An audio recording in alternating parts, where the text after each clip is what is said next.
Saviez-vous qu'Elne est la plus vieille cité habitée du Roussillon ?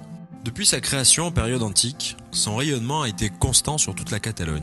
Terre choisie par les évêques, au VIe siècle, sa richesse et sa situation géographique en ont fait par la suite un point stratégique dans les luttes franco-espagnoles. Une fois détruite, toujours reconstruite, Elne tire de ce glorieux passé une histoire riche et passionnante. Plus récemment, Elne fut un haut lieu d'accueil pour tous les Catalans et Espagnols ayant fui le franquisme pour la France, ainsi que pour les enfants juifs durant la Seconde Guerre mondiale. Saviez-vous que sa fameuse maternité suisse a vu naître plusieurs centaines d'enfants ? Ainsi, lorsque l'on arrive à Elne, ce qui frappe, c'est ce mélange de tradition et de modernité. Les racines historiques de la ville sont là, à ciel ouvert. Il suffit de lever les yeux pour les voir et sentir leur force.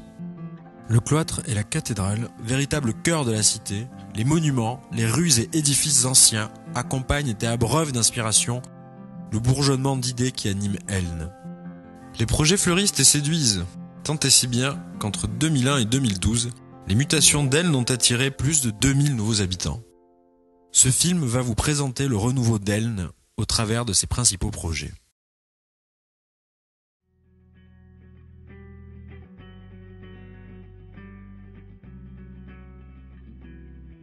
La station d'épuration centralise toutes les eaux usées du centre-ville et les retraites pour rendre une eau propre et saine à la nature. Légèrement excentré du centre d'Elne, son rôle est essentiel dans la politique environnementale de la ville. Mais pas seulement. Bonjour monsieur le maire. Bonjour. Nous venons de voir quelques images de la station d'épuration. Ça a été l'un de vos plus gros chantiers dès le début de votre mandat. Elle a été construite avec une capacité bien supérieure à celle nécessaire pour la ville d'Elne.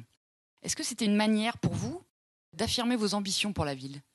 Mais cette construction était surtout une nécessité pour répondre à un problème environnemental grave, puisqu'on polluait un milieu naturel sensible, et aussi, bien sûr, pour développer la ville. Tout développement était impossible. On assistait au départ de nombreuses Illibériennes et Illibériens pour d'autres communes. On ne pouvait pas construire de logements, faire de lotissement. Et donc ça répondait, c'était un chantier qui a coûté de l'argent, mais ça répondait vraiment à ce double besoin.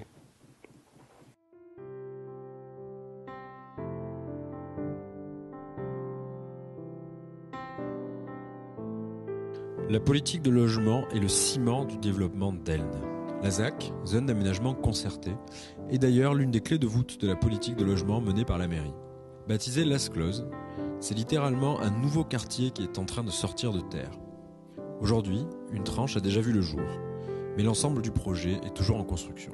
La ZAC comptera bientôt des logements à vendre et à louer et permettra à de nombreuses familles de venir s'installer ou se réinstaller à Elne. Écoquartier, ZAC, ce ne sont pas les projets d'habitation qui manquent à Elne.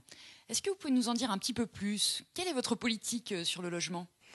Mais la volonté, c'est que chaque Illibérienne et chaque Illibérien puisse se loger décemment. Celui qui peut accéder à la propriété, on va lui donner la possibilité d'accéder à la propriété à des tarifs intéressants. Et celui qui malheureusement ne peut pas ou ne veut pas accéder à la propriété, on va lui permettre de se loger dignement avec des partenariats sur des bailleurs sociaux, etc. Donc notre idée, c'est essentiellement et principalement que les Illibériens, en priorité, personne d'autre, se logent. Ils se racontent beaucoup d'histoires. Et bien sûr, ensuite, l'idée, c'est aussi de mixer et de faire venir des gens qui ont envie d'habiter dans les Pyrénées-Orientales, qui viennent hors département ou du département et qui ont envie d'y habiter. Mais notre objectif, c'est que chacun puisse avoir un toit au-dessus de sa tête, un logement décent, et que s'il veut acheter une parcelle pour construire sa maison, il l'ait à des prix tout à fait abordables, parce que ce qu'on voit aujourd'hui sur le foncier un peu partout, c'est inadmissible. Est-ce que vous savez à peu près combien de logements nouveaux ont été construits et combien de familles ont pu rester illibériennes ou le devenir ? Écoutez, ça fait maintenant 12 ans que je suis élu à la tête de mon équipe. Et on peut dire qu'environ 400 unités logements, on va dire, entre accession à la propriété et location, ont été construites. Et ça a permis, sans avoir le chiffre précis, on va dire aller à 75% de familles illibériennes de rester illibériennes et à 25% de familles qui ne l'étaient pas ou qui souhaitaient revenir. C'est important parce qu'il y a une époque à Elne où beaucoup de gens sont partis habiter dans les villages avoisinants et je suis surpris et agréablement surpris de voir qu'un certain nombre d'enfants d'Elne veulent revenir. Notre travail, c'est de leur en donner la possibilité.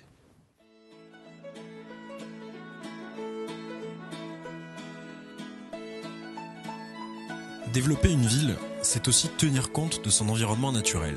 C'est aussi gérer les ressources naturelles d'aujourd'hui pour bien vivre demain. C'est précisément le rôle d'un écoquartier. Penser l'extension de la ville dans une logique de développement durable. Des constructions plus économes en énergie, des transports moins polluants, moins de déchets et moins de bruit, c'est tout l'écoquartier qui vit et fonctionne dans le respect des hommes et de l'environnement. Cette vidéo nous amène à parler du développement du quartier éco-responsable au nord de la ville. Est-ce que vous pouvez nous présenter un petit peu plus en détail ce projet et nous rappeler quelle sera la fonction de ce quartier ? Oui, ça mérite qu'on s'y attarde un tout petit peu plus parce que les choses viennent de changer très récemment. Donc, le quartier éco-responsable, la fonction, c'était d'avoir en entrée de ville un quartier tourné sur d'autres comportements des gens, une autre vie en liaison avec le développement durable. Donc, nous avions un partenaire qui nous avait proposé ce projet, qui était un projet extrêmement ambitieux, qui nous emballait, et donc on l'a suivi sur cette question. Il se trouve que malheureusement, et je le regrette pour lui, pour ses salariés, il est en difficulté financière. Donc aujourd'hui, l'orientation qui est prise, on va dire, aller à 100%, c'est que ça devienne un quartier communal et éco-responsable. C'est-à-dire que aujourd'hui, c'est la mairie qui prend la maîtrise. Elle va vendre des terrains à des particuliers. Et il y a un règlement qui exige que l'on fasse des maisons tournées, des habitations tournées vers le développement durable. La vie dans ce quartier sera totalement différente, une autre philosophie que dans les lotissements, et la construction des maisons sera aussi différente, c'est-à-dire tournée vers les économies d'énergie. Et ces premières habitations, elles vont voir le jour à quelle date ? Alors, elle devrait voir le jour très rapidement. En gros, les terrains vont être commercialisés très rapidement, dès le début de l'année 2013. Et le temps de faire la viabilisation, les constructions on peut envisager intervenir dans le deuxième semestre de 2013. Chacun pourra construire sa maison. Ça va nous modifier, transformer complètement l'entrée de ville, ce que les Ilbériens appellent l'entrée nord, parce que c'est encore une friche, on va dire, et donc c'est vraiment une entrée de ville. Il faut savoir que la commune refait toute l'entrée de ville, les éclairages publics qui n'existent pas, et ralentir la vitesse des automobilistes, ce qui créera de la sécurité. Donc c'est vraiment la transformation. Vivre dans ce quartier, ça ne sera pas réellement un surcoût, même si au départ, il y aura certainement un peu plus, je dirais, d'argent à mettre dans la construction et peut-être dans l'accession du terrain, encore que ça restera très raisonnable pour la zone. Mais les personnes pourront récupérer à terme, avec les économies d'énergie, disons, l'argent qu'ils ont investi au départ. Donc, si vous voulez, sur la durée, sur le long terme, ça ne sera pas plus cher, ça ne coûtera pas plus cher d'y vivre. Et je pense que la qualité de vie, à condition qu'on ait la mentalité de vivre dans ce type de quartier, c'est-à-dire où les clôtures ne seront pas de vraies clôtures, où il y aura de la circulation douce, etc. Donc la qualité de vie compensera peut-être largement le léger investissement supérieur qui sera mis au départ.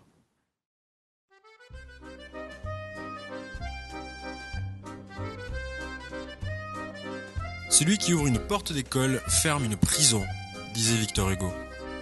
L'éducation est clairement annoncée par la municipalité d'Elne comme l'une des priorités.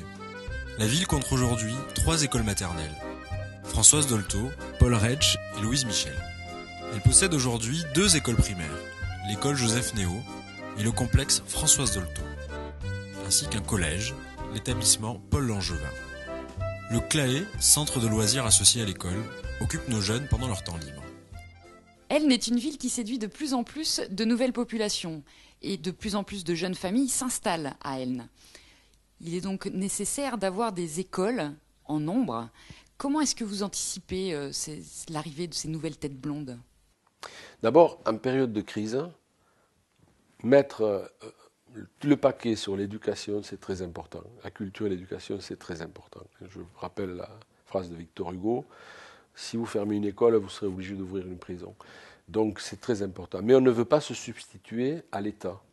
L'éducation, c'est la responsabilité de l'État. La responsabilité des collectivités qui ne sont pas trop aidées pour ça, c'est de créer des structures. Donc nous avons créé une école toute neuve. Heureusement que nous l'avons créée. Je ne sais pas ce qu'on aurait fait aujourd'hui avec les enfants. Il faut savoir qu'à Elne, on a ouvert pratiquement chaque année depuis 12 ans une classe en primaire ou en maternelle. Et donc, nous avons créé l'école d'Olto, où il y a une crèche, une maternelle et un primaire. Nous avons créé un centre de loisirs associé à l'école, où les enfants, jusqu'à présent, fréquentaient des préfabriqués qui avaient 50 ans. Nous travaillons à réhabiliter les anciens locaux des écoles plus anciennes. Nous les maintenons vraiment à une qualité d'accueil le mieux possible compte tenu de leur vétusté, de leur ancienneté. Voilà, nous travaillons à donner tous les moyens, tout l'encadrement nécessaire dans le cadre de nos responsabilités pour lesquelles, je le répète, nous ne sommes pas assez aidés par l'État. Ensuite, nous réfléchissons maintenant, les études sont lancées à la création d'un petit groupe scolaire dans les nouveaux quartiers communément appelés la ZAC, Las Closes. Et nous avons aussi, mis à disposition du Conseil général un terrain, c'est pas rien, c'est 600 000 euros, la valeur c'est 600 000 euros. Nous avons acheté ce terrain pour le redonner au Conseil général, où le Conseil général va mettre un collège. Donc c'est juste en face à la ZAC Las Closes, toujours dans les nouveaux quartiers, à côté de la nouvelle zone industrielle. Ce collège, si j'en crois la présidente du Conseil général, devrait voir le jour à la rentrée de 2016. Alors être ilibérien, c'est aussi être catalan. Comment cette culture est-elle transmise aux enfants ? D'abord, je crois que le catalan, c'est identitaire de notre département et de notre ville. Et les gens qui ne connaissent pas la culture catalane ou même la langue catalane, je crois que c'est bien qu'ils puissent y avoir accès, parce qu'on a, dans ces périodes de crise, de mondialisation, où c'est dur, on a besoin, à défaut d'avancer sur se sentir membre d'une communauté nationale. En tout cas, nous, ce que nous voulons faire, c'est que chaque personne qui vit sur le sol illibérien se sente membre de la communauté illibérienne, se sente illibérien. Et pour se sentir illibérien, il faut s'approprier des racines de cette ville. Cloître, cathédrale, histoire multiséculaire, et en même temps histoire catalane. Donc nous avons favorisé, et je crois que c'est reconnu par la Généralitat de Catalogne, comme une des communes qui fait le plus pour le catalan, nous nous sommes battus, nous avons dans le cadre du service public, depuis la maternelle jusqu'après le collège, jusqu'au collège, de l'enseignement bilingue à tous les niveaux. C'est-à-dire qu'à tous les niveaux de scolarité, les enfants peuvent faire du bilingue, mais pas accessoirement, c'est-à-dire peuvent avoir toute leur scolarité en bilingue. On fait du bilingue dans le nom des places, le nom des rues, le nom des locaux publics. On fait du cinéma en catalan avec Mirem Català. On fait du cinéma catalan d'auteurs, c'est-à-dire ce sont des réalisateurs catalans, des producteurs catalans, des acteurs catalans, et on diffuse leurs films. Et on a un service catalanité transfrontalité pour une ville comme la nôtre, qui a été créée avec l'équivalent d'un agent et demi. Il y a un élu qui travaille là-dessus. Pour nous, c'est un atout important de lien social, sentir qu'on est membre de cette communauté. Et puis aussi, disons-le, c'est un atout intellectuel quand on maîtrise plusieurs langues, avec la proximité de la Catalogne aujourd'hui et tout le débat qu'il y a. Je crois que c'est important que cette langue soit transmise. Après, c'est sur la base du volontariat. Celui qui veut que ses enfants apprennent le catalan, il peut. Et celui qui ne veut pas, bien sûr, l'éducation se fait aussi sans le catalan. Et à côté d'associations comme El Nabouille, Les Géants, etc., qui aussi enseignent, font de la sardane, enseignent le catalan, etc., nous travaillons à ce que il y ait une osmose sur la ville et que cette catalanité, je ne sais pas si c'est le terme approprié, mais cette catalanité vraiment soit prise comme un atout supplémentaire, je dirais, de bien vivre dans notre commune.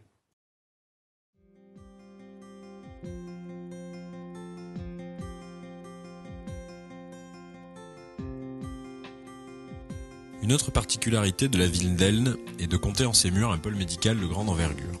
Il est non seulement grand par la taille et sa capacité d'accueil, mais également par le nombre des spécialistes que les Illibériens peuvent y trouver.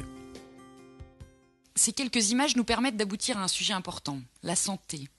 Comment avez-vous anticipé la désertification médicale et du coup, qu'avez-vous mis en place pour garantir un service médical pour tous ?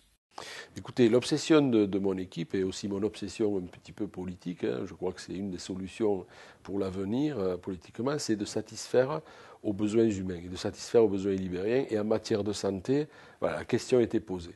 On sait que les professionnels de santé aiment se regrouper. Et puis, dans notre ville, on avait beaucoup de professionnels de santé qui occupaient des locaux vétustes et qui sont venus me voir, pour certains, en me disant « on ne peut plus rester là où nous sommes.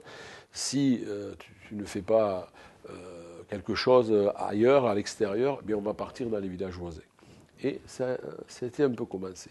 Donc, on a décidé de voir un promoteur et on lui a dit, voilà, il y a des terrains, on vous permet de construire, puisque construire, ce n'est pas notre métier, on ne sait pas faire ça, on vous permet de construire à condition que vous vendiez à des professions médicales ou paramédicales, généralistes, pharmacie, laboratoire, etc.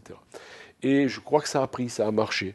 Non seulement on a fixé ce genre de professionnel dans un lieu adapté avec du parking qui est finalement aujourd'hui le cœur de ville, géographiquement en tout cas, et autour se sont greffés aussi des professions que nous n'avions pas, comme dermatologues, phlébologues, etc., des nouveaux généralistes. Donc, je dirais, ça a bien marché, ça a pris. Et puis à côté, sur des terrains communaux aussi, nous avons pu vendre à d'autres promoteurs qui ont aussi fait des locaux où on mêle habitation et aussi profession médicale, professionnelle de santé, comme dentiste, infirmière, etc. Ça nous fait un petit pôle avec de l'espace pour se garer. Et c'est comme ça, je crois, qu'on peut répondre aussi, empêcher qu'il y ait une désertification médicale qui arrive même dans les villes comme les nôtres, qui gagnent en population, puisque nous, on a gagné pratiquement 2000 habitants maintenant en 12 ans. Eh bien, on peut connaître le désert médical ou la désertification médicale. C'est une manière de l'empêcher et c'est une manière de vraiment satisfaire aux besoins des Illibériennes et des Illibériens, ce qui est important.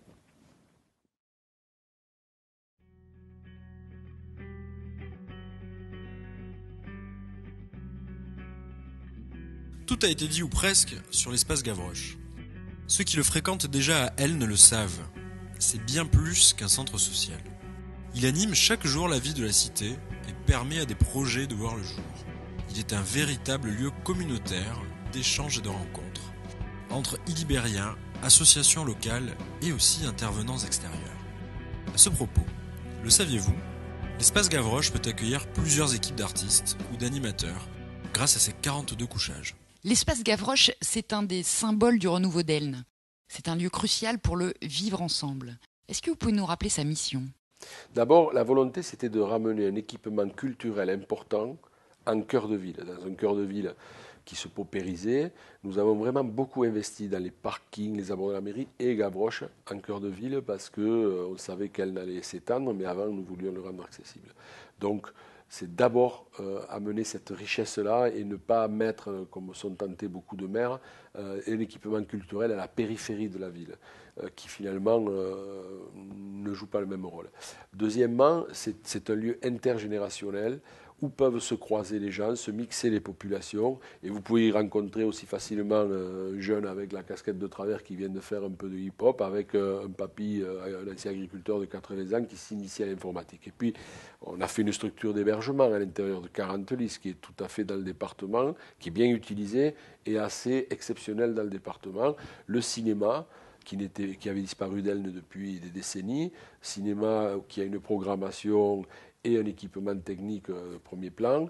Et donc, ça permet, disons, aux gens de venir à pied, en cœur de ville. On ne prend pas la voiture, on est là sur cet espace qui est vraiment convivial et chaleureux. C'est un engagement que nous avons pris, politique. Hein, et d'ailleurs, c'est pour ça qu'il s'appelle Gavroche, parce que c'était la volonté de le faire là. C'était un pari. Ma foi, je crois que c'est un pari réussi.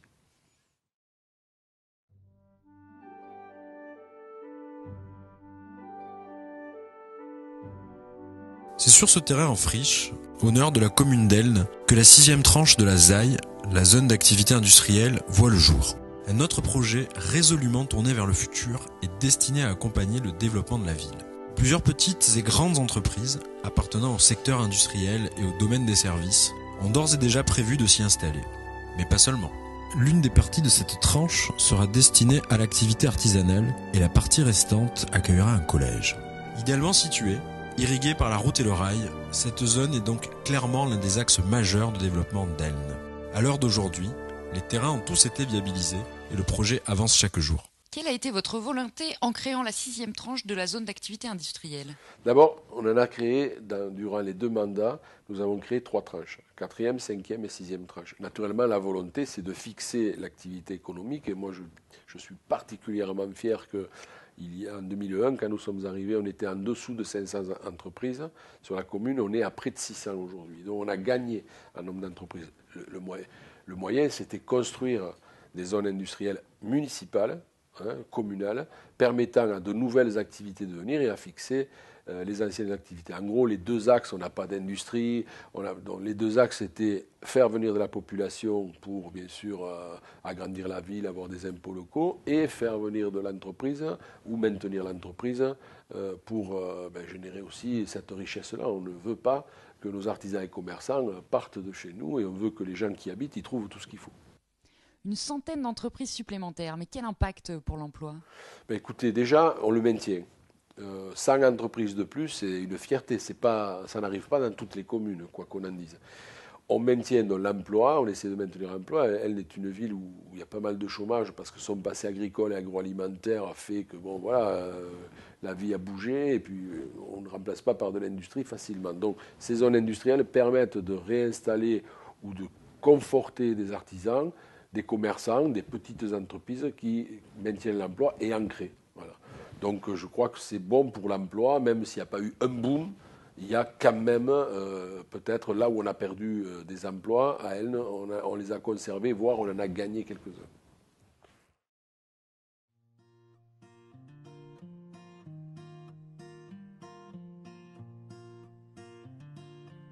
Nous voici sur l'ancien marché de gros d'Elne. Avant d'être un grand parking, cette étendue de béton fut l'un des hauts lieux du commerce de produits maraîchers dans le sud de la France. Ces murs, ces entrepôts, ont permis à des cultivateurs d'ici de rencontrer des acheteurs venus d'ailleurs. Ce marché de gros fut l'un des moteurs du développement de la ville et une fierté pour les Hélibériens. Depuis quelques années, on s'y réunit surtout pour le feu d'artifice. Le projet de parc urbain, qui y verra le jour bientôt, tient à rendre hommage à l'animation qui y régnait, mais que les fans de pyrotechnie se rassurent. Une petite partie restera consacrée au feu d'artifice annuel. Nous en venons à un autre sujet majeur en matière d'aménagement du territoire. C'est la transformation de l'ancien marché de gros d'Elne en parc urbain, avec notamment la construction de la nouvelle gendarmerie. C'est un projet qui vous tient particulièrement à cœur, mais qui a mis longtemps à voir le jour. Est-ce que vous pouvez nous en dire plus maintenant? D'abord, c'est un projet important, dont on ne peut pas sortir un projet comme ça.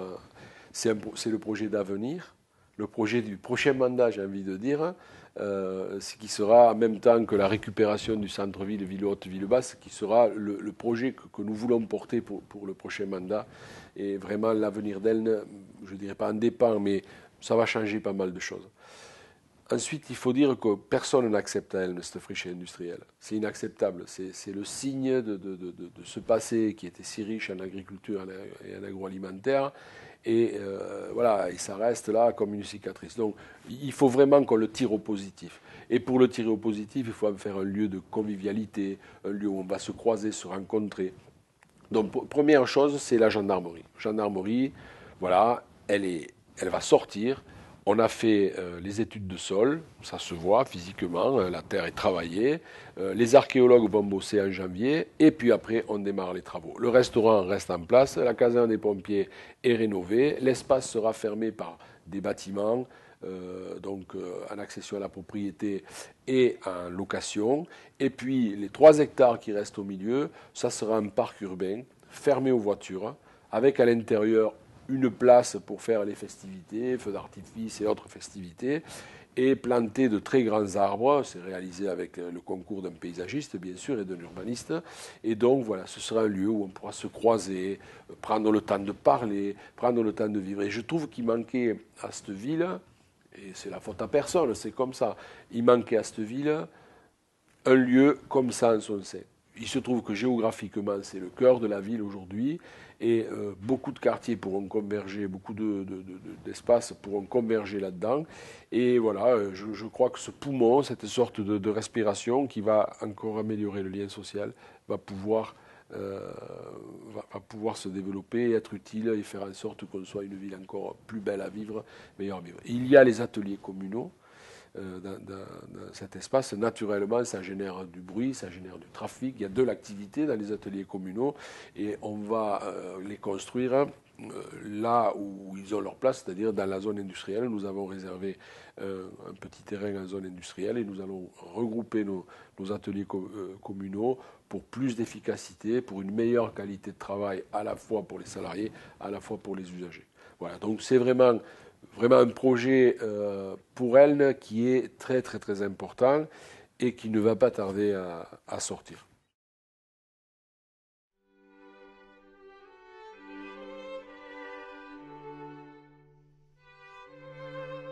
La cathédrale et son fameux cloître nous rappellent chaque jour que le rayonnement de la cité fut très important sur la Catalogne. Ce splendide édifice n'est pourtant pas le seul lieu qui témoigne du passé d'Elne. La maternité suisse fut elle aussi le théâtre d'événements majeurs. Elisabeth Heinenbens, membre du Secours suisse aux enfants, y a sauvé des centaines de vies. Entre 1939 et 1944, elle a réalisé dans la maternité suisse d'Elne près de 600 accouchements. Elle a évité des conditions de vie terribles à de petits bébés de 22 nationalités. Elle leur a en effet offert de ne pas naître dans les camps de rétention voisins. Une exposition retrace aujourd'hui cette histoire. Pendant la rénovation de la maternité, elle a été transférée dans le musée d'Elne. Un autre projet très cher à vos yeux, la rénovation de la maternité suisse. Quel en est le but et où en est-on des travaux?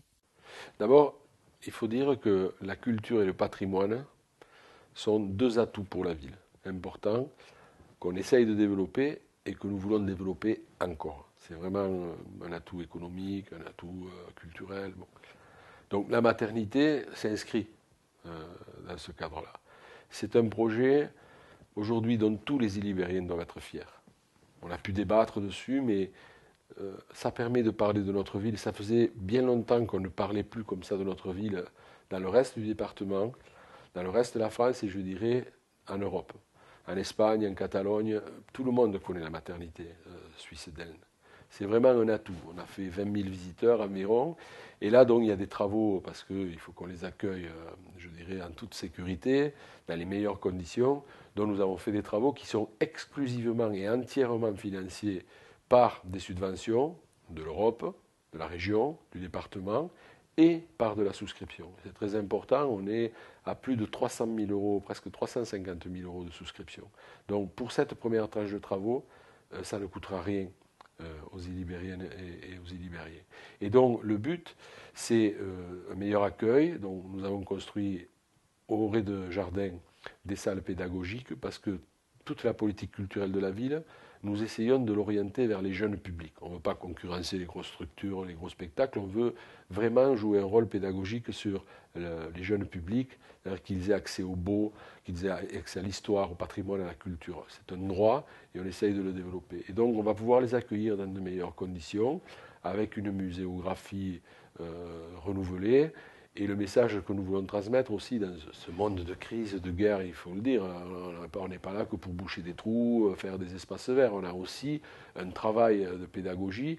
Et le message d'Elisabeth Heinenbens à la maternité, c'est un message de résistance, un message d'espoir, de solidarité. Tous les Ilibériens doivent être fiers de ce qui s'est fait dans cette ville. Il y a plus de 600 enfants qui ont été sauvés d'une mort certaine.